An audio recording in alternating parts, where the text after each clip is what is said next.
नमस्कार। सवाल तो बनता है, मैं आप सभी का स्वागत है और मैं हूं आपके साथ आयुष चित्रांश। वाराणसी के श्रृंगार गौरी केस में वाराणसी के सिविल जज सीनियर डिवीजन की अदालत में सुनवाई हुई है। कमीशन की कार्रवाई को लेकर के उपजे विवाद के बीच में ज्ञानवापी मस्जिद की ओर से प्रतिवादी अंजुमन इंतजामिया मसाजिद कमेटी की ओर से एडवोकेट कमिश्नर अजय कुमार मिश्र को हटाने की मांग को करते हुए इस दाखिल याचिका पर सिविल जज सीनियर डिवीजन रवि कुमार दिवाकर की कोर्ट में यह सुनवाई हुई है।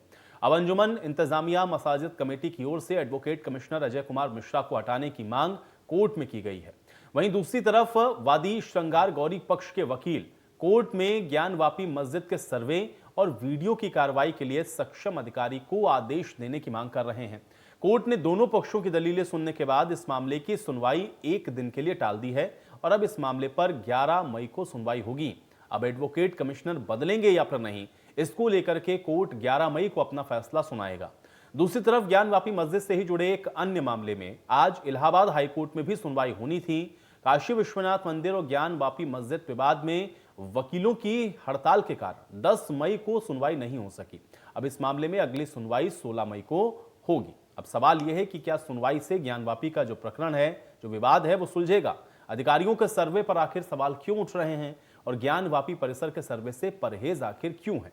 ज्ञानवापी मामले में सीनियर डिवीजन अदालत में जो सुनवाई होनी है उससे क्या कुछ निकलकर सामने आएगा, आज इस पर हम चर्चा करेंगे। लेकिन जिस तरह से ज्ञानवापी का ये जो पूरा प्रकरण है, इसको लेकर के आप देख रहे हैं कि लगातार संशय की स्थिति बनी हुई है, क्योंकि कोर्ट की तरफ से आदेश दिए गए लेकिन उसके बाद भी सर्वे का काम पूरा हो नहीं पाया और अब कोर्ट के ऊपर एक बार फिर से निगाहें हैं कि कोर्ट इसमें अब आगे फैसला क्या सुनाता है। तो श्रृंगार गौरी और ज्ञानवापी प्रकरण में सर्वे को लेकर के आज सिविल जज सीनियर डिवीजन रवि कुमार दिवाकर की अदालत में लगभग 2 घंटे तक सुनवाई हुई है। मस्जिद में सर्वे को लेकर के दोनों पक्ष के अधिवक्ताओं में जमकर बहस हुई। न्यायाधीश के द्वारा आज की सुनवाई को टाल दिया गया और कल इस पर एक बार फिर से सुनवाई होगी। हमारे संवाददाता पंकज चतुर्वेदी की हिंदू पक्ष के अधिवक्ता मदन मोहन यादव से विशेष बातचीत हुई है। आइए आपको सुनवाते हैं। श्रृंगार गौरी और ज्ञानवापी मामले में आज कोर्ट में फिर सुनवाई थी। मुस्लिम पक्ष का कहना था कि कोर्ट कमिश्नर जो है बायस्ड होकर काम कर रहे हैं, उसको लेकर आज सुनवाई थी। हमारे साथ हिंदू पक्ष के जो अधिवक्ता हैं मदन मोहन यादव जी, इनसे हम बात करते हैं कि आज क्या हुआ है। मदन जी, क्या आज हुआ कोर्ट में, क्या कार्रवाई हुई है? आज मुस्लिम पक्ष के अधिवक्ता ने कई छोटी मोटी आपत्तियां की। उनका तो सबसे बड़ा 56 गए, यानी कि एडवोकेट कमिश्नर के परिवर्तन के लिए उन्होंने कि उनके स्थान पर दूसरे की नियुक्ति किया जाए। इस संदर्भ में उन्होंने बात माननीय न्यायालय के समक्ष रखी और विस्तार पूर्वक रखा। हमने भी माननीय न्यायालय से जो मुख्य परिसर है कथित ज्ञानवापी का, रकबा नंबर 9130, जहाँ पे जाने के लिए बाधाएं उत्पन्न की जा रही हैं और लाशों के ऊपर से जाना पड़ेगा, ऐसा कहा गया, हमें धमकी दी गई। इस संदर्भ में और प्रशासन का सहयोग मिले और ताला जो बंद है और उसका कोई केयर टेकर सामने नहीं आ रहा, टाल मटोल किया जा रहा है, तो उसका ताला खोला जाए। अगर ऐसा नहीं तो ताला तोड़ के कथित ज्ञानवापी मस्जिद के अंदर और उसके तहखाने का, जहां आदि विश्वेश्वर स्वयंभू भगवान विश्वेश्वर का मूल विग्रह था, जिसको 18 अप्रैल 1669 में औरंगजेब के फरमान से ध्वस्त किया गया था, उस संपूर्ण परिसर का सर्वे कराने की बात हमने माननीय न्यायालय के समक्ष रखी। श्रृंगार गौरी ज्ञानवापी प्रकरण में इनका कहना है कि इनको पूरी आशा है कि न्यायाधीश इनको इनके पक्ष में फैसला देंगे और फैसला नहीं दिए तो इनके लिए भी उच्चतम न्यायालय का दरवाजा खुला है, वहाँ ये अपील करेंगे। अब देखने वाली बात ये होगी कल जो न्यायाधीश हैं वो क्या फैसला देते हैं। इंडिया न्यूज़ के लिए बनारस से पंकज चतुर्वेदी।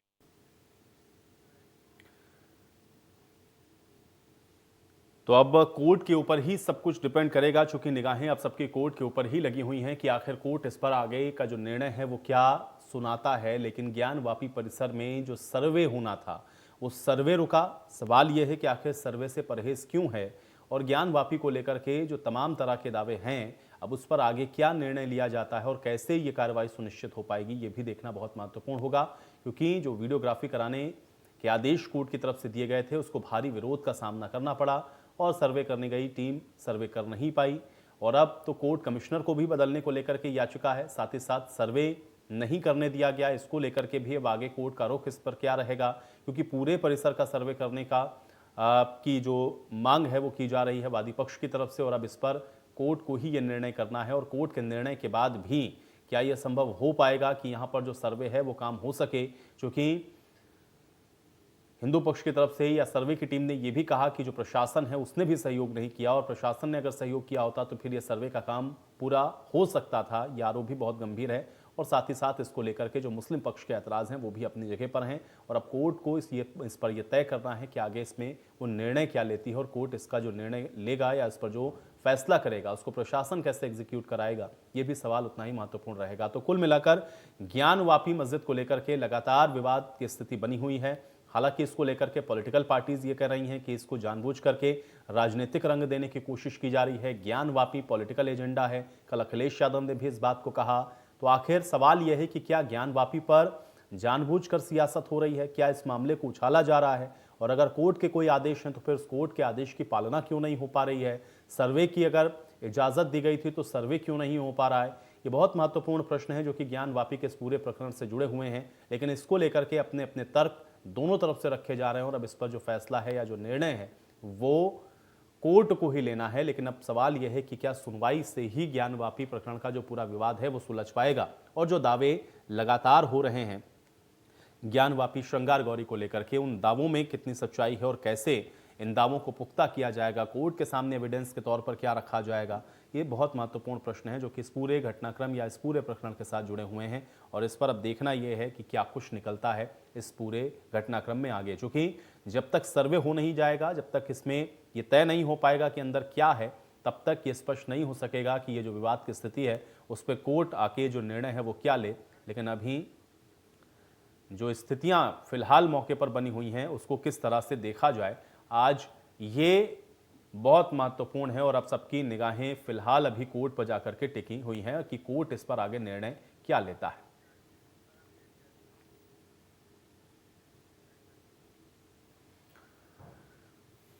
तो ज्ञानवापी परिसर को लेकर के ये विवाद क्यों है, और सर्वे से परहेज आखिर क्यों हो रहा है, और उस पर राजनीति क्यों हो रही है, आज इसी पर चर्चा करते हैं। फिलहाल मेरे साथ एच.एस. रावत जी जुड़े हुए हैं, हिंदू धर्मगुरु हैं, उनका रुख कर लेते हैं। एच.एस. रावत जी, बहुत स्वागत है आपका इस चर्चा में।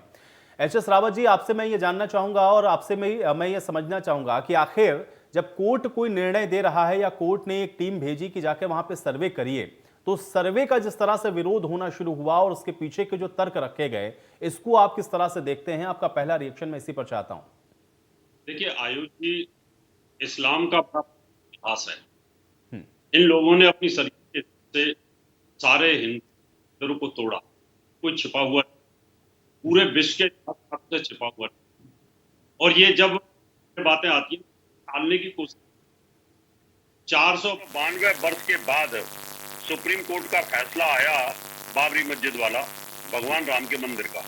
इतने सालों तक उसको लटका के रखा। अब ये आसानी से नहीं चाहते कि जो ज्ञानवापी मस्जिद है उसकी पूरी हकीकत, असलियत के कहीं ना कहीं विश्व के सामने ना आ जाए। अगर वीडियोग्राफी होती है तो निश्चित तौर पर विश्व का मीडिया उसको दिखाएगा, पूरे विश्व को दिखाएगा, और विश्व इस बात से अच्छी तरीके से जानता है कि इन्होंने चर्चों को भी तोड़ा है। चाहे हागिया सोफिया मस्जिद की बात, तुर्की की मैं बात करूं कि उस चर्च को पहले इन्होंने मस्जिद में कन्वर्ट किया, दूसरे विश्व युद्ध के बाद में वो चर्च में कन्वर्ट हो गया, उसके बाद में फिर अभी उसको दोबारा से फिर मस्जिद में कन्वर्ट कर दिया। चाहे चौरा चर्च की बात करूं तो हिंदुस्तान के अंदर तो ऐसे हजारों मंदिर हैं बड़े बड़े जिनको तोड़ करके मस्जिद बनाई गई। उनकी अगर वीडियोग्राफी कराई जाए सबकी, और कोर्ट अगर ये आदेश देता है तो कलई खुल जाएगी, और उस कलई खुलने के डर की वजह से ये लोग इसको कहीं ना कहीं गुमराह करने की कोशिश कर रहे हैं कि कभी बोलते हैं एडवोकेट कमिश्नर को चेंज करिए कि वो कहीं ना कहीं पक्षपात कर रहा है। एडवोकेट कमिश्नर क्या पक्षपात करेगा वीडियोग्राफी के अंदर? जो वीडियोग्राफी में जो दीवारों पे जो मूर्तियां दिख रही है उसी की वीडियोग्राफी होनी है। लेकिन अगर उसका टीका लगा हुआ है तो उनको लगता है कि हिंदू के पक्ष में बात करेगा। अगर उसको चेंज भी कर दिया जाता है तो उसके बाद आयुष जी ये बोलेंगे नहीं, हम इससे सेटिस्फाई नहीं है, किसी मुसलमान को आप नियुक्त करिए कमिश्नर को। मुसलमान नियुक्त कर दिया जाता है तो फिर ये बोलेंगे कि ये बिका हुआ है, इसको खरीद लिया गया, इसको डरा धमका करके कहीं ना कहीं अपने पक्ष में बयान कराने की कोशिश कर रहे हैं। क्योंकि ऐसा बाबरी मस्जिद के केस में देखा गया है। ASI जो था architect local survey of India, वहां पर एक मुसलमान ने ही इसका सर्वे किया था, उसके बावजूद भी उसका आरोप लगते रहे। इसलिए इसको टालने की ये साजिश है। इसमें बड़े बड़े लोग ओवैसी जैसे इन्वॉल्व है, बड़े बड़े जो बाहर से इनके ऊपर दबाव है कि इसको जितना टाला जा सकता है टालने की कोशिश करिए, जिससे एक हकीकत सामने ना आ जाए। अगर हकीकत सामने आएगी तो विश्व का समुदाय भारत के साथ, हिंदुओं के साथ खड़ा होगा, क्योंकि उनको पता है कि उनके चर्चों पर भी हमले हुए हैं। बौद्धों को भी पता है कि उनके बौद्ध की मूर्तियों को और मंदिरों को तोड़ा गया, ध्वस्त किया गया है। वो प्रमाण पूरे विश्व के पास रखे हुए हैं। इसलिए आयुष जी मैं कहना चाहता हूँ कि इसकी जो कोर्ट है उनको जल्दी से जल्दी इसकी वीडियोग्राफी करनी चाहिए, इनके विरोध को सुनना चाहिए और प्रशासन को पूरी जितनी फोर्स की सुविधा है वो मुहैया करानी चाहिए, जिससे कम से कम कोर्ट अपने आदेश का अनुपालन ठीक से करवा सके। आयुष जी बिल्कुल, चलिए कुछ और मेहमान मेरे साथ जुड़ चुके हैं, उनका भी परिचय करवाते हैं, उसके बाद इस चर्चा को और थोड़ा आगे बढ़ाएंगे। हमारे साथ जयप्रकाश निषाद जी जुड़ रहे हैं, भारतीय जनता पार्टी के सांसद हैं। जयप्रकाश निषाद जी, बहुत स्वागत है आपका इस चर्चा में। शरद त्रिवेदी जी हमको ज्वाइन कर रहे हैं, भारतीय जनता पार्टी के प्रवक्ता हैं। शरद त्रिवेदी जी, आपका भी स्वागत है।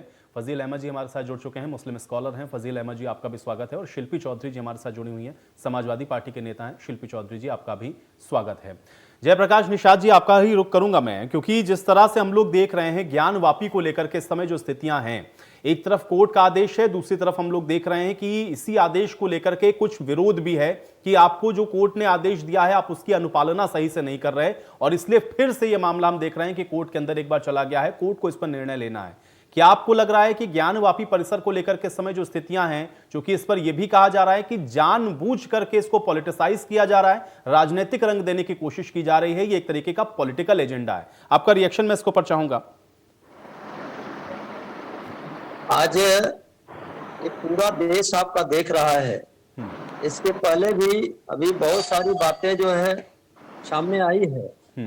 राम जन्मभूमि के जब मंदिर के लिए जो है इसी प्रकार से कहा जाता था कि वहां पर सारे साक्ष्य मौजूद हैं, उस साक्ष्य को सभी लोगों ने, पूरे देश के बुद्धिजीवी वर्ग के लोगों ने हमेशा ये बात को कहा, लोग मानने के लिए तैयार नहीं होते थे, लेकिन सारे लोगों ने कहा कि नहीं, कोर्ट का निर्णय, सारी सरकारें जो भी आई, चाहे वो बसपा की सरकार हो, सपा की सरकार हो, सब जो कोर्ट का बात मानने के लिए तैयार होते हैं, तो आज कोर्ट जब उसका वीडियोग्राफी कराना चाहता है, उन्होंने माननीय कोर्ट ने आदेश दिया है, तो फिर इसको क्यों नहीं करवा रहे हैं? करेंगे तभी तो पता चलेगा कि आखिर वहाँ साक्ष्य है किस प्रकार का, और यहाँ पर क्या चीज है, कैसे यहाँ है। ये जानबूझ करके जो लोग इस प्रकार की बातें कर रहे हैं, अब कोर्ट से बड़ा तो कोई है नहीं। सारी बातें जब उलझती है चारों तरफ से, जब इधर आ जाता है मामला, तो सारे लोग ये कहते हैं कि कोर्ट का निर्णय जो होगा वो मान्य होगा।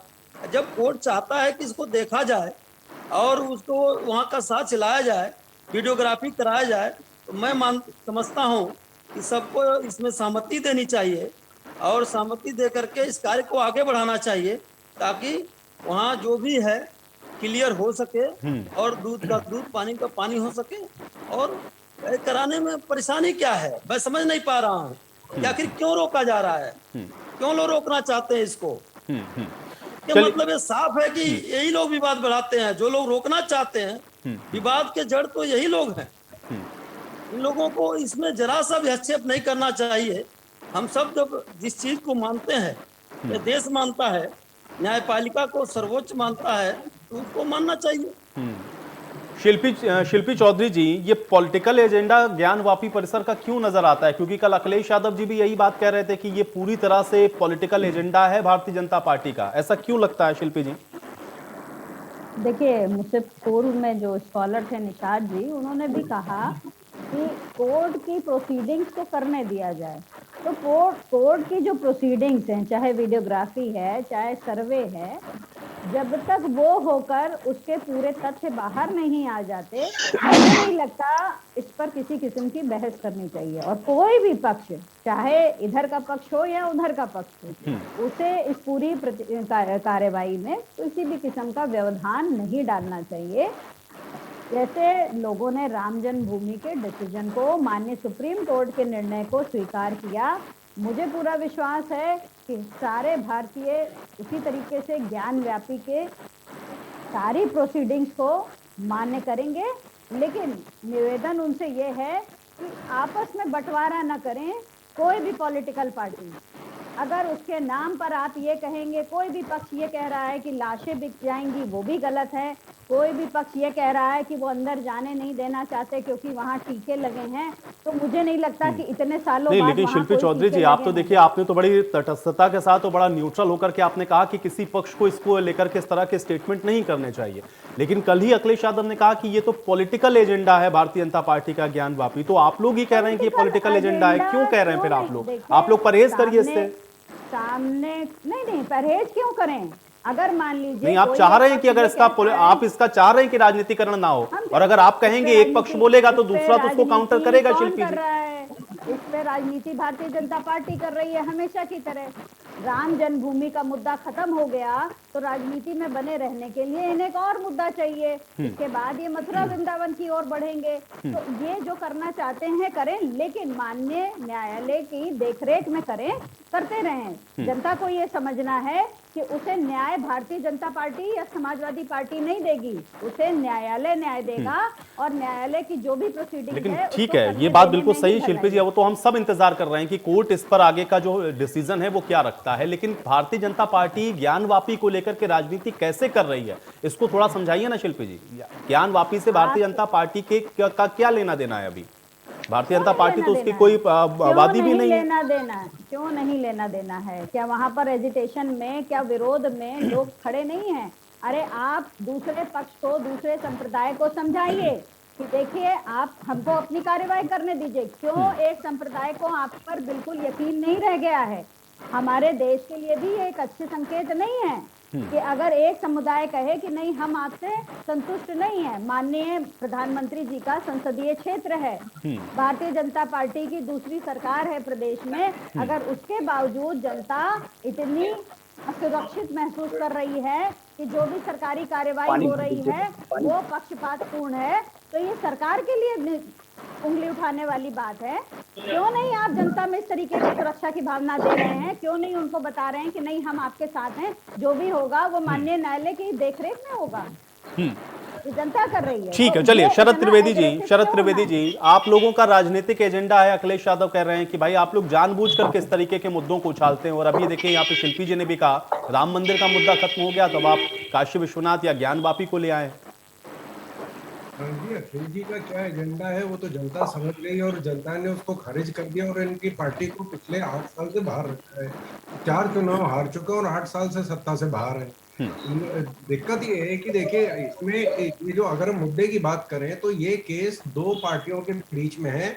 ना वो पार्टियों, उनमें से कोई भी वादी भाजपा का मेंबर है, ना वकील भाजपा का मेंबर है, ना जज साहब का कोई भाजपा से लेना देना है। और इसमें जज साहब को मुझे लगता है कि शायद कोर्ट ने इस बात का संज्ञान दिया कि इस तरह के आरोप लगेंगे, इसलिए कोर्ट ने लोकल कमिश्नर जो अपॉइंट होता है वो वकील किया जाता है।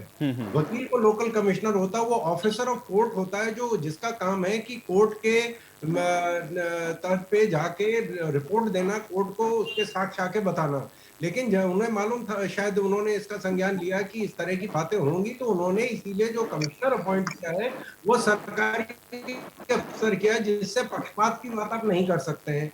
ये इसका भाजपा से क्या लेना देना है? इन लोगों की दिक्कत ये है कि ये इनको भड़काने, लोगों को उस्काने की वजह से इन लोगों को बाहर किया गया। ये इनके सारे गणित फेल हो गए। हम लोगों का कोई लेना देना नहीं। हम पहले भी न्याय की बात कर रहे थे। हमारी आस्था ऐसी नहीं है कि जब हमारा फायदा होगा तो न्यायालय पे आस्था है, जब फायदा नहीं होगा तो हमारी आस्था संसद में पहुंच जाएगी, जैसे शाबानो केस में हुआ था। हम आस्था संसद, अगर हमारी आस्था है न्यायपालिका पे, तो हम आपके, और अगर आप उसके खिलाफ जाना चाहते हैं तो आपके पास बड़ी अदालत है। ये सड़क पे। लेकिन शरद जी देखिए, शिल्पी जी ने भी ये बात कही कि भाई एक वर्ग को क्यों भरोसा नहीं है भारतीय जनता पार्टी के ऊपर, और खासतौर से ये तो चूंकि प्रधानमंत्री का संसदीय क्षेत्र है, वहां पर भी अगर एक पूरा वर्ग हमको दिख रहा है कि कह रहा है कि नहीं ये गलत हो रहा है या हमारे साथ सही नहीं हो रहा है, तो ये भरोसा क्यों टूट रहा है? मौका तो मिल रहा है कि कहीं ना कहीं इस तरह के जो सवाल हैं वो खड़े हों। इसका क्या जवाब है? कम से कम इसको ही आगे आकर के आप लोग टैकल करें। चित्रांशी, ये समस्या मुसलमानों की नहीं है, ये समस्या है ये इस समाज के बड़ा दुख है इस समाज के बारे में कि इनकी सबसे बड़ी समस्या है कि 4 ठेकेदार इनके यहाँ होते हैं जो फतवा जारी करते हैं। आपने CA-NRC में देखा, जब जर्नलिस्ट ने उनके बयान लेने चाहे, जो लोग दंगा कर रहे थे, तो उन्होंने कहा कि ये CA-NRC क्या है, तो उन्होंने कहा साहब वो जो मौलाना साहब पेड़ के नीचे बैठे उनसे पूछ लीजिए, हमें कुछ नहीं पता है, हमें तो खाली बुलाया गया है दंगा करने के लिए। तो ये जो कहानियां गढ़ी जाती हैं, ये बातें गढ़ी जाती हैं, ये सिर्फ एक नैरेटिव सेट किया जा रहा है कि भाजपा इनके खिलाफ है।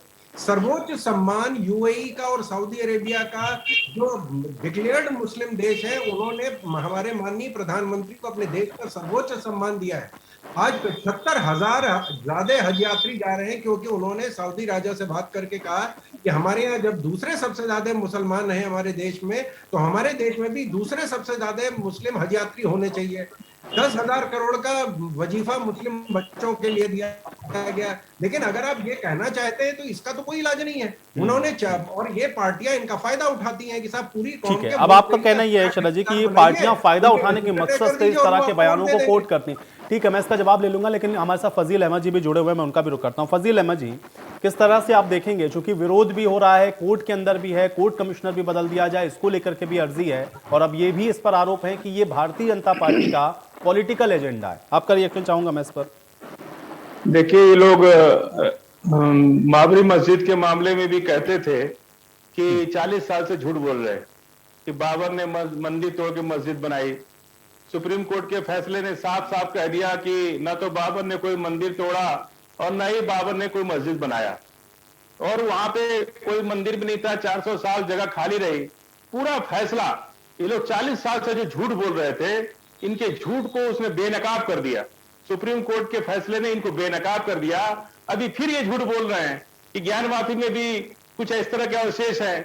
अभी कई इतिहासकारों का मैं आज दोपहर में पढ़ रहा था, 2010 में कुएं की सफाई किया, वो इतिहासकार ने कहा कि कुछ भी नहीं है, हमने खुद कुएं की सफाई की है। ये केवल पॉलिटिकल एजेंडा है, चुनाव है और अभी पूरी ध्रुवीकरण की राजनीति है। कैसे बीजेपी के प्रवक्ता कह रहे हैं कि ये कर दिया वो कर दिया।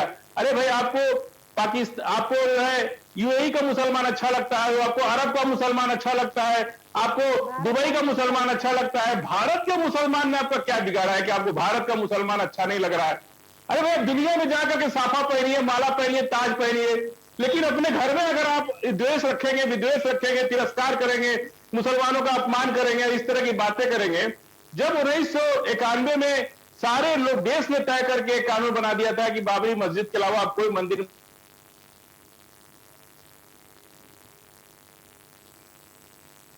चलिए फजील जी, आपकी आवाज मुझ तक नहीं आ रही है। मदन मोहन जी भी इस बीच मेरे साथ जुड़ चुके हैं, वकील हैं, हिंदू पक्ष के, थोड़ा इनसे समझते हैं। मदन मोहन जी, आज एक तो पहले ये बताइए कि जो हियरिंग्स हुई उसमें क्या हुआ, अभी कोर्ट की तरफ से इसको लेकर क्या कहा गया, और दूसरा ये है कि ऐतराज किस बात का है, क्यों ये इस पर विरोध हो रहा है, और आप लोगों को जो वीडियोग्राफी करने के लिए कहा गया, फिर वो वीडियोग्राफी क्यों नहीं हो पाई, वजह क्या थी मदन मोहन जी? देखिए, ये सबसे बड़ी गलती होगी कि वादी ने पक्षकार नहीं बनाया,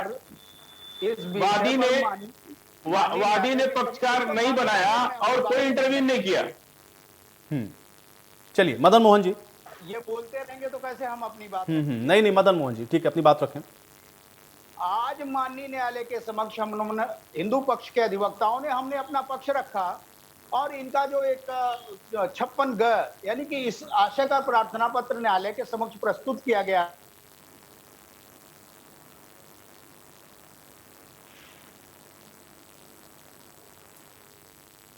चलिए मदन मोहन जी, आपको भी मुझे रोकना पड़ेगा, आपकी भी आवाज मुझ तक स्पष्ट नहीं पहुंच पा रही है। HS रावत जी, मैं आपका रुख करता हूं। HS रावत जी, देखिए अभी यहां पर ये फजील अहमद जी ने कहा कि देखिए अब तो कोर्ट के ऊपर अगर आप कहते हैं कि सारा भरोसा है, या कोर्ट की वजह से ही, या कोर्ट जो कह रहा है उसको सब मानेंगे, तो कोर्ट ने तो बता दिया कि भाई राम मंदिर भी नहीं था वहां पर, वहां कुछ नहीं था, वहां तो बाबर ने कुछ तोड़कर नहीं बनाया, और अब इस मामले को भी जानबूझ करके पॉलिटिसाइज किया जा रहा है। HS रावत जी, जैसे जितने भी लोग यहाँ बैठते हैं ना, इनको सिर्फ एक ही चीज सिखाया जाता है, झूठ बोलो, जितना झूठ बोलो बोल सकते हो। लेकिन अरे सुप्रीम कोर्ट का आदेश दुनिया देख रही, दुनिया ने पढ़ा, कोई हम ही ने थोड़े कहा है, बाकायदा फाइनल आदेश है, सुप्रीम कोर्ट ने कह दिया। सुन लो, मैं आपके बीच में नहीं बोला था, अगर बोलना शुरू करूंगा तो एक शब्द नहीं बोलने दूंगा तुम्हें, इसे पहले सुन लो। आपकी अरे रावत जी, इतना बेचैन मत होइए, सारे लोग यहाँ सुन रहे हैं। कौन से सुप्रीम कोर्ट ने कहा है कि वहां पर मंदिर नहीं था? सारे अरे आदेश को पढ़िए जा करके पहले कि सुप्रीम कोर्ट ने क्या आदेश दिया है, आदेश में क्या लिखा है सुप्रीम कोर्ट के? कौन से साक्ष्य है तुम्हारे पास में? अरे सुप्रीम कोर्ट के आदेश में क्या लिखा, पढ़िए जा करके। वहाँ पर प्रूफ है कि इतने सालों से वहाँ चबूतरे के ऊपर पूजा होती रही है। अरे सुप्रीम कोर्ट ने क्या आदेश किया, उसको मानेंगे कि नहीं मानेंगे? 1949 के अंदर वहाँ पर मुकदमा जवाहरलाल नेहरू जी के टाइम पे हुआ, 62 में मुकदमा हुआ। ये सारे के सारे साक्ष्य नहीं है क्या? झूठ बोलते हो आप टीवी के ऊपर। अरे सुप्रीम कोर्ट का फैसला तो दुनिया जान पा रही है, कोई छिपी बात है क्या?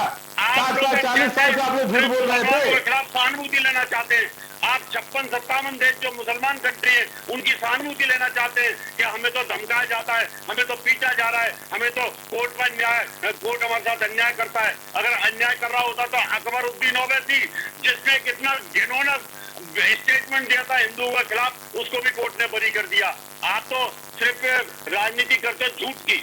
अदालत जब सबूत नहीं मिलेगा तो आप झूठा आरोप लगाएंगे तो अदालत क्या आपके कहने पर किसी सजा कर देगी?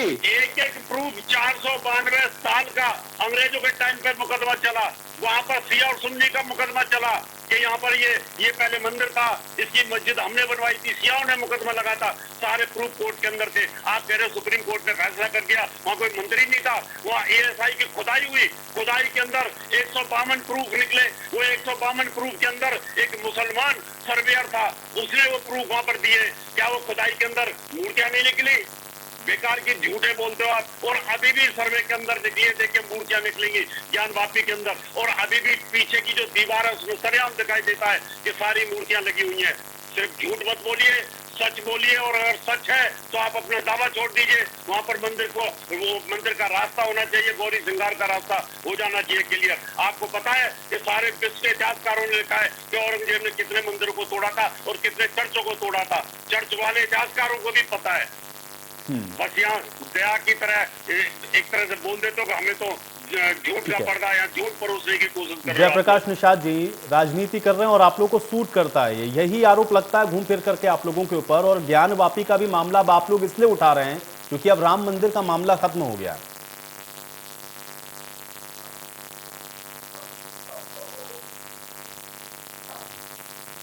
जयप्रकाश निषाद जी, आपको आवाज मिल रही है?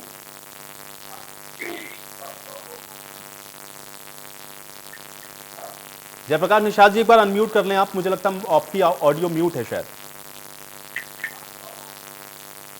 आज ये फजील अहमद जी जिस प्रकार से बोल रहे हैं, इनका नाम भी उसी प्रकार का। इनको ये नहीं पता है कि हम बोल क्या रहे हैं।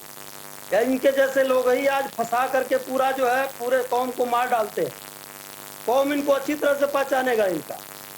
आज जो है बात क्या हो रही है, बात कहाँ कर रहे हैं, राम जन्मभूमि की बात करते हैं। आज पूरा देश उसको देखा। और माननीय प्रधानमंत्री जी की जो बात कर रहे हैं, माननीय प्रधानमंत्री जी कभी भी हिंदू मुस्लिम सिख ईसाई आपस में इधर उधर नहीं लड़ाया। लड़ाने का काम आप जैसे लोग करते हैं। और आप लोगों के जैसे ही अभी हाल ही में आज गोरखपुर के अंदर मंदिर के अंदर लेकर के जो है वो जो है काटने का कैसा लेके घुस गया। आप लोग घुसाते हो इस तरह के, और घुसा करके ये सब काम करते हो आप लोग। इसको रोकने का काम करो। जो न्याय है, न्याय की बात है, देश सौहार्दपूर्वक देश चलता है। आज माननीय प्रधानमंत्री जी पूरे देश को और पूरे दुनिया को एक साथ पिरोने का काम कर रहे हैं। समता मूलक समाज का स्थापना करने का काम असली तो वही कर रहा है। आप लोग बांटने का काम करते हो। उसमें क्या आपत्ति हो सकती है फजील जी? आप ऐसी बात करते हो। वहां ये नहीं कह रहे हो कि वहां पर जांच होनी चाहिए। देख लेने दो, वीडियो बना लेने दो, क्या फर्क पड़ जाएगा उससे? जो सच्चाई होगी बाहर आएगी। बाहर आने से डरते हो? तुम्हारा नकाब खुल जाएगा। नकाब से डरते हो कि नकाब मेरा खुल जाएगा? आप इस बात को जो है आप ठीक से ढंग से आप लोग लेकर के चलिए, और जो सच्चाई उसको आने दीजिए सामने। सच्चाई आने से परेशानी है। शिल्पी जी, सच्चाई आने से परेशानी है, जयप्रकाश निषाद जी कह रहे हैं। और आप लोग भी इसको लेकर के भाई जो कोर्ट कहेगा उसके ऊपर निर्णय पर सबको भरोसा होना चाहिए। फिर ये ऐसा कर रहे हैं, इसका राजनीतिक फायदा उठा रहे हैं, इस तरह के स्टेटमेंट क्यों कोर्ट होते हैं? देखिए, वो तो पूरे डिबेट में ही आप देख लीजिए ना कि एक व्यक्ति जो इनसे अलग राय रखता है उसको बोलने ही नहीं दिया जा रहा है। तो एक पूरा जो संप्रदाय असुरक्षित है, मैं दोबारा कहूंगी, क्यों नहीं वो इन पर भरोसा कर पा रहे हैं, क्यों नहीं वो माननीय न्यायालय की बात मान पा रहे हैं, क्यों उनको लग रहा है कि उन्हें गुमराह किया जाएगा, फिर कुछ ऐसे एविडेंसेस निकाल करके रख दिए जाएंगे। ये भरोसा तो उत्तर प्रदेश सरकार और केंद्र सरकार को दिलाना चाहिए। क्या मुसलमान यहाँ के नागरिक नहीं हैं? आप दुनिया भर के मुसलमानों के लिए कहते हैं कि हमारे बड़े अच्छे संबंध हैं, लेकिन अगर मुसलमानों की हिमायती ये सरकार नहीं होती तो आज 3 तलाक से बहनों को न्याय, मुसलमान बहनों को न्याय दिलाने का सरकार नहीं ठीक है, निशाद जी, किसने किया बताइए? मैं नहीं बोली, मैं आपके इतना बड़ा अत्याचार ये लोग करते थे। ठीक है जयप्रकाश निषाद जी, ठीक है। देखिए अब शिल्पी जी का समय, उनको बोल लेने दें। हाँ ठीक है, शिल्पी जी ने आप लोगों को सबको सुना है धैर्य से। हाँ शिल्पी जी, अत्याचार करता है या नहीं करता ये आप तय नहीं करेंगे। हिंदू स्त्रियों पे भी बहुत अत्याचार हुए, वो आपने नहीं दूर किए, वो आपने दूर नहीं किए। जो आप कहते हैं कि खाली मुसलमान अत्याचार करते हैं, अभी तक हिंदू स्त्रियों पे बहुत सारे अत्याचार हो रहे हैं। तो जब जो चीजें न्यायालय के समक्ष हैं, आप दूसरे पक्ष को क्यों नहीं भरोसा दिलाते हैं कि न्यायालय की बात पर आप भरोसा करिए? क्यों इतना लोग परेशान हैं? क्यों इस तरीके के ऑब्जर्वर नहीं रखे जा रहे हैं जिन पर की विश्वास हो? जैसा कि कहा उन्होंने कि एएसआई से एक मुस्लिम थे, वो आए और उन्होंने अयोध्या की राम जन्मभूमि का पूरा दौरा किया और चीजें निकाली। तो क्या दिक्कत है? अगर उसके बाद भी दिक्कत तो यही है कि आप जैसे और जमील जैसे लोग गुमराह कर रहे हैं, ये परेशानी है। अपनी भाषा को लगाम दें, अपनी भाषा को लगाम दें, अपनी लगाम नहीं, भाषा को मैं लगाम सही दें, बोल रहा हूँ, अपनी भाषा को लगाम तो दें। है, आप सुनने की भी जैसे जरूरत होती है। चिल्ला के डिबेट करने की आदत मेरी नहीं है, क्योंकि मेरे पास तथ्य और तर्क होते हैं। नहीं चिल्लाने की बात नहीं है इसमें। नहीं, आप चिल्लाइए नहीं। सच्चाई सिर्फ आप नहीं बोलेंगे, सच्चाई सिर्फ आप नहीं बोलेंगे। इस लोकतंत्र में हर व्यक्ति सच्चाई बोल सकता है। जितने आप सच्चे हैं उतना दूसरा भी सच्चा है। और ये लोकतंत्र ही आज आदरणीय मोदी जी को शीर्ष पर लोकतंत्र ही बिठा कर रखा है। आप और जमील जी नहीं बिठा कर रखे हैं। बगल के लोकतंत्र की हालत आप देख रहे हैं ना, उस लोकतंत्र की हालत आप लोगों को भी दिखेगी। बगल में श्रीलंका में जो लोकतंत्र की हालत हुई है वो आप जैसे लोग कर रहे हैं, आप जैसे लोग और माननीय जमील जैसे। चलिए ठीक है शिल्पी जी, आज के विषय पर रहते हैं और बगल के लोकतंत्र में क्या हो रहा है वैसी हालत दिखेगी, ऐसी तो मुझे लगता है कि किसी को उम्मीद नहीं करनी चाहिए। कम से कम आप भी ऐसी दुआ ना करें। शरद त्रिवेदी जी, शरद त्रिवेदी जी, शरद त्रिवेदी जी, शरद त्रिवेदी जी, ठीक है, अभी मैं उस विषय पर नहीं जाना चाहता हूं। देखिए शिल्पी जी, सब लोग यहाँ पर बहुत पढ़े लिखे, सबको पता है, अभी मैं उस विषय पर नहीं जाना चाहता हूँ। शरद त्रिवेदी जी जवाब दीजिए। शरद त्रिवेदी जी, मैं श्रीलंका के विषय पर नहीं करना चाहता हूं अभी डिबेट। शिल्पी जी, मुझे नहीं, उस पर अभी कोई टीका टिप्पणी नहीं चाहिए। त्रिवेदी जी, त्रिवेदी जी, त्रिवेदी जी, त्रिवेदी जी, निषाद जी, जयप्रकाश निषाद जी, थोड़ा सा धैर्य रखें। शरद त्रिवेदी जी, शिल्पी जी की बात का जवाब दीजिए कि भाई लोगों के अंदर अगर ये डाउट है गवर्नमेंट को लेकर के, या फिर वो किसी निर्णय पर भरोसा नहीं कर पा रहे हैं, तो आप लोगों को कम से कम भरोसे में तो लाना होगा ना। विदेश में भले ही मुस्लिम लोग आपका सम्मान करें, लेकिन देश का मुसलमान आप पर भरोसा क्यों नहीं कर रहा? देखिए, देश का मुसलमान इसलिए भरोसा नहीं कर पा रहा है क्योंकि देश में समाजवादी पार्टी है और देश में मुस्लिम स्कॉलर हैं अहमद जैसे, जो लोगों को ये बता सकते हैं। अगर ये लोग अपने दफ्तर अफगानिस्तान, पाकिस्तान, बांग्लादेश और बर्मा में खोल दें तो हमारी रिफ्यूजी समस्या खत्म हो जाएगी। वहां के लोगों को ये बताएं कि हिंदुस्तान में मुसलमानों को कितना खतरा है। और एक मुसलमान का मैं अभी चैलेंज कर रहा हूं और मैं महीने का टाइम भी दे रहा हूं। आप एक महीने में सोच के बता दीजिए कि कौन सा मुसलमान जो हिंदुस्तान में इतना अत्याचार हो रहा है, जो छोड़ के अफगानिस्तान या पाकिस्तान गया। अफगानिस्तान से हमारे हवाई जहाजों में मुसलमान भारत आ रहे हैं, पाकिस्तान से भारत आ रहे हैं, बांग्लादेश से भारत आ रहे हैं, रोहिंग्या भारत आ रहे हैं, और भारतीय मुसलमानों को खतरा है क्योंकि आपका दफ्तर वहां नहीं है। आप वहां जाइए, जो वहां से लोग आ रहे हैं उनको बताइए कि हमारे यहाँ ना आए। मुसलमानों को इतना जिस देश में खतरा है उस देश में सारी दुनिया से मुसलमान आ रहे हैं। कि आपकी अर्थव्यवस्था बैठी हुई है तो बाहर से मुसलमान आप क्यों ला रहे हैं यहाँ पर? आप अपने देश के मुसलमानों को संभाल नहीं पा रहे हैं। आप उनको बताइए ना। तो हमें इतनी बॉर्डर पे फेंसिंग की जा रही, करोड़ों रुपया की बाढ़ लगाई जा रही, सीमा पे लोगों को रोका जा रहा है। बॉर्डर सिक्योरिटी फोर्सेस, एसएसबी है बॉर्डर पे, उनको रोकने के लिए आप खाली वहां अपने दफ्तर खोल के बताइए कि कितना खतरा है हिंदुस्तान में मुसलमानों को। एक मुसलमान का नाम बताइए जो भारत छोड़ के भागा है।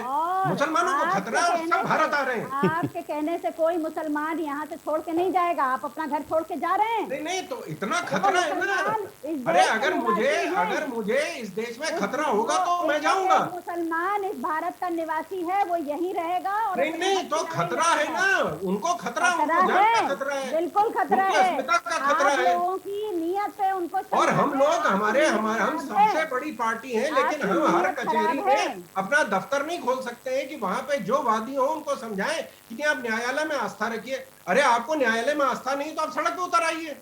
आपको न्यायालय में आस्था करनी पड़ेगी, आपके पास विकल्प नहीं है। ये विकल्प नहीं है कि न्यायालय में आपकी आस्था है या नहीं है। नहीं, आपका ये विकल्प नहीं कि मैं आस्था रखना चाहती हूँ या मैं नहीं रखना चाहता हूँ। आपको न्यायालय में अगर भारतीय नागरिक है तो भारतीय न्यायपालिका में, संसद में और विधायिका में आपको विश्वास रखना पड़ेगा। नहीं, गृह युद्ध आप करा रहे हैं। दंगे आपके राज में हुए थे, भाजपा के राज में कोई दंगा नहीं हुआ है। पिछले 5 साल में एक बार आप लोगों ने दंगा करने की कोशिश की थी, तो जवाब मिला है। उसके बाद से कोई दंगा नहीं हुआ, एक दंगा नहीं हुआ है। आप लोगों की सत्ता में नहीं थे, आप दंगा नहीं करा पाए। दंगे हुए, शिया सुन्नी दंगे हुए, कौन सा दंगा हो रहा है? मुसलमान आज सुरक्षित है भाजपा की वजह से। भारतीय जनता पार्टी दंगा कराती थी और मुसलमानों को भाजपा के शासन में दंगा बंद हो जाता है। तो ठीक है ना, लेकिन शिल्पी जी देखिए, एक तो आप बोलने नहीं दे रही हैं उनको, और आपके बीच में कोई बोलता है तो आप कहते हैं कि आपके बीच में वो क्यों बोल रहे हैं, आप इस तरह की चर्चा करती नहीं, और आप यहीं पर देखिए इस तरह की टीका टिप्पणी कर रही हैं, अगले को बोलने नहीं दे रही हैं शिल्पी चौधरी जी। लेकिन नहीं, फिर देखिए, फिर आप अपने समय में भी फिर धैर्य मत रखिएगा, थोड़ा सा लोग बोलेंगे तो फिर उनको सुनिएगा आप भी, इससे थोड़ा सुन लें। आप तो कहें कि आप चर्चा ऐसे नहीं करती हैं। शरद त्रिवेदी जी, ठीक है, एक बार कंप्लीट करने दें। नहीं शिल्पी जी, देखिए ऐसे कोई फायदा नहीं है ना, कोई फायदा नहीं है इस चर्चा का। त्रिवेदी जी कंप्लीट करें। निशाद जी, समस्या जो है वो मुसलमानों की नहीं है। मैं हर बहस में यही कहता हूँ, मुसलमान भारत के नागरिक हैं और उतने ही देशभक्त हैं जितना अन्य जाति या धर्म के लोग हैं। समस्या है कि वहाँ चंद ठेकेदार हैं जो उन लोगों को मिसगाइड करते हैं। वो मैंने आपको बताया कि अभी हाल में जब सीए के दंगे हुए थे तो वो कह रहे थे कि जी आप क्यों दंगा करें। उन्होंने कहा जी मौलाना साहब पेड़ के नीचे बैठे, उनसे पूछ ले, मैं दंगा क्यों कर रहा है ये मुझे नहीं पता है। जब आपने हज हाउस बनाया, आपने हज टर्मिनल बनाया, तो भारत की गंगा यमुना सरस्वती बिल्कुल ठीक थी। जैसे ही अगरबत्ती जलाई जाती, गंगा यमुना सरस्वती का जो हमारी संस्कृति खराब हो जाती है।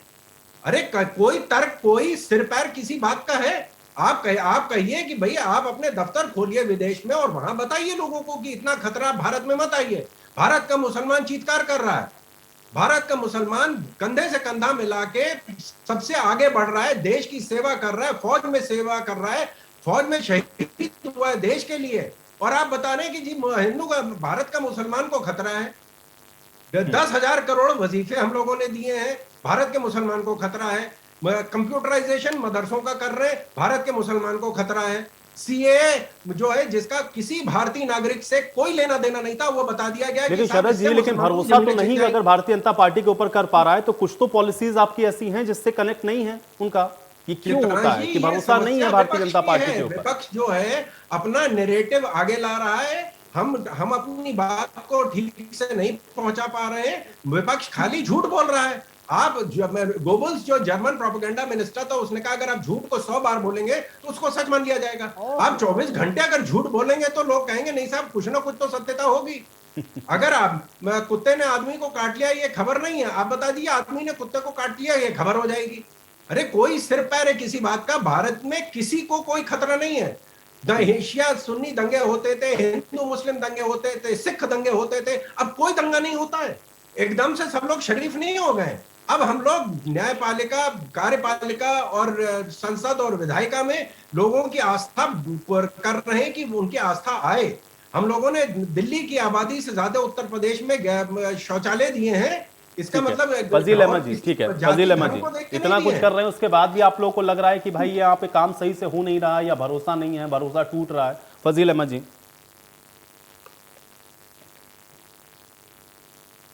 फजील अहमद जी एक बार अनम्यूट कर ले, आपकी ऑडियो म्यूट है शायद। ये तो जो पुरानी स्क्रिप्ट है ना इन लोग की, उसी को पढ़ पढ़ के बोलते हैं, कुछ नया है ही नहीं इनके पास। अरे भरोसा कैसे कर लिया जाए? आप जब दो पक्ष वादी और प्रतिवादी वहां खड़े हैं ज्ञान वापी मस्जिद पर, आप एक पक्ष के साथ खड़े हो जा रहे हैं, उसके सपोर्ट में खड़े हो जा रहे हैं, उसके पक्ष में आप बोल रहे हैं। अरे आप जिस तरह से तमाम पार्टियां साइलेंट हैं, आप भी साइलेंट रहिए, अदालत को अपना फैसला करने दीजिए। नहीं किया, अगर उनको कोई आपत्ति थी, सर्वे नहीं हुआ, फिर हो जाएगा। वो तो सच दुनिया जानती क्या है, सच आना क्या है। दुनिया के इतिहासकार उस पर आज से थोड़ी चल रहा है। ये मामला 1937 में फैसला आया, उसके बाद से लगातार चल रहा है। पूरी दुनिया के इतिहासकार उस पर अपना वर्डिक्ट दे चुके हैं, अपना सब सामान दे चुके हैं। अपना क्या क्या कोई आज तक इतिहासकार नहीं बता पाया कि उस मस्जिद को बनाया किसने। किसी आज तक दुनिया भर के इतिहासकारों की वर्डिक्ट है, कोई ये नहीं पक्का बता सकता है कि उसको बनाया किसने। अरे ये दीन इलाही अकबर ने चलाया, मंदिर और मस्जिद एक जगह बनाई, उसी का दुष्परिणाम है ये दीन इलाही चलाया। अब उतना बड़ा छोटा सा मस्जिद एक बादशाह बनाएगा, ये बोलते वो तोड़ दिया, वो राजा तोड़ दिया, वो राजा तोड़ दिया। अरे राजा जब बनाएगा तो कोई छोटा सा मस्जिद बनाएगा। अरे ये तमाम चीजें इन लोगों को राजनीति के लिए सूट करती हैं, चुनाव है इसलिए ये तमाम बातें उठाया करते हैं। जब हाईकोर्ट ने उस पर स्टे कर रखा है, ज्ञान माफी मामला अलग है, श्रृंगार गौरी का मामला अलग है। जब श्रृंगार गौरी पर कोई काम होना चाहिए ना, श्रृंगार गौरी का वाद दाखिल किया गया, तो श्रृंगार गौरी पर जब पक्षकार नहीं बनाया, इंतजामिया कमेटी को कोई नोटिस सर्व नहीं कराया, किसी को पता ही नहीं कि मस्जिद के अंदर का भी वीडियोग्राफी होना है, तो ऑब्जेक्शन तो करेंगे ना वो लोग। अगर उनको बाहर बाहर आप सर्वे करते तो कोई दिक्कत नहीं थी। आप मस्जिद के अंदर के लिए कोर्ट ने तो कोई ऑर्डर, ज्ञान माफी का नाम भी कहीं ऑर्डर में नहीं लिखा, और आप उस पर आपत्ति कर रहे हैं। अरे भाई अगर ठीक है वो पार्टी बने हैं, उनको लगता है कि भाई अगर ज्ञान माफी के अंदर का सर्वे होना चाहिए, तो अभी कौन सी दुनिया उलट गई है।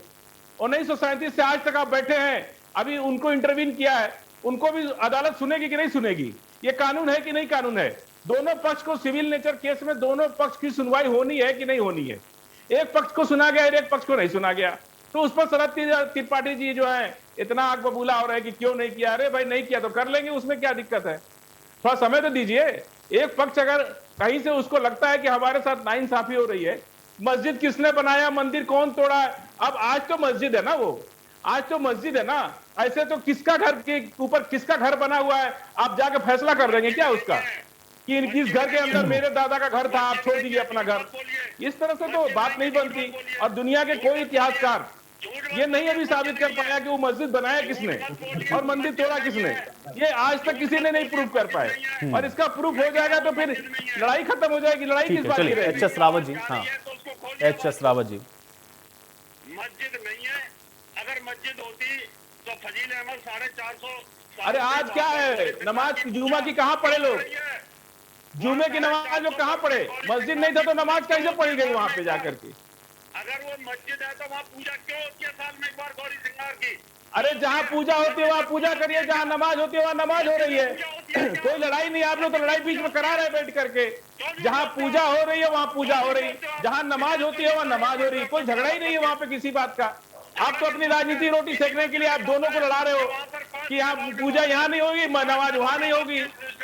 अरे हमारे देश की संस्कृति है, हजारों मंदिर मस्जिद एक जगह है, एक ही दीवार पे खड़ी है। देश में हजारों मस्जिद मंदिरें हैं, कोई नई बात है क्या। कोई एक दो मस्जिदों के नाम बताइए जहाँ पर पूजा होती है, उस मस्जिद में पूजा होती है वहाँ जाकर के, साल में एक बार पूजा होती है वहाँ जाकर के। कौन सी मस्जिद है। कई मस्जिद और मंदिर है, कई ऐसी जगह है देश के अंदर, एक ही दीवार पर मस्जिद भी है और मंदिर भी है।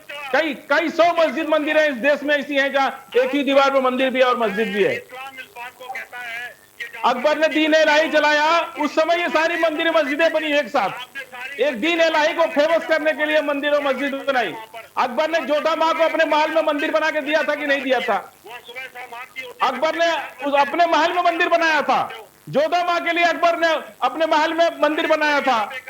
कैसे आप कह सकते हैं ये बात। पहले आप भी हिंदू थे, आपके 5 पीढ़ी पहले आपके दादा परदादा। अरे हम क्या थे वो छोड़ दीजिए, आज हम जो है हम उस पर बात कर रहे हैं। अरे आज आपको हम पर इतना नफरत है, जब हम थे आप तो पता नहीं कितना आप हमसे नफरत कर रहे थे। पैर में चप्पल नहीं पहनने देंगे, घोड़ी पे नहीं चढ़ने देंगे, चरपाई पे नहीं बैठने देंगे, इतना तिरस्कार करेंगे तो कौन रहेगा आपके साथ। पैर में चप्पल नहीं पहनने देंगे, घोड़ी पे चढ़ के शादी नहीं करने देंगे, नाव बाल नहीं काटेगा तो कौन रहेगा आपके साथ। अरे इतिहास पढ़ो, इतिहास में लिखा सोमनाथ का मंदिर कितनी बार तोड़ा गया आपको पता है। अरे आपको पता है, बाकी दुनिया में किसी को पता है, ये सब कुछ आपको पता है और दुनिया में किसी को नहीं पता। बड़े बड़े इतिहासकारों को नहीं पता जो आपको पता है। पढ़ानी है, यहाँ बोलना शुरू कर दिया मस्जिद थी। अरे मस्जिदों में पूजा होती है क्या। मस्जिद में पूजा होती है कहीं? तो मस्जिद में नमाज होती है, तो नमाज हो रही है वहाँ पे। आप मस्जिद में चलिए, नमाज आप लोग के आरोप प्रत्यारोप के बीच हो में अब रही है। चर्चा में यही समाप्त करूंगा। हालांकि अब देखना ही होगा कि कोर्ट इस पर निर्णय क्या लेता है। बहुत शुक्रिया आप लोगों का समय निकालने के लिए, इस चर्चा का हिस्सा बनने के लिए। तो ये पूरा प्रकरण अभी आप देख रहे हैं कि कोर्ट के अंदर विचाराधीन है और कोर्ट इसमें आगे की तारीख भी दे चुका है। लेकिन जब सुनवाई इसके ऊपर होगी तो देखना यह है कि कोर्ट अब इस बार इसको लेकर के अपना जो पक्ष है वो किस तरह से रखता है और कोर्ट का निर्देश इस पर क्या होता है और जो निर्देश होता है उसका पालन कैसे होगा, ये भी देखना उतना ही महत्वपूर्ण होगा। आज सवाल तो बनता है, मैं मेरे साथ फिलहाल इतना ही।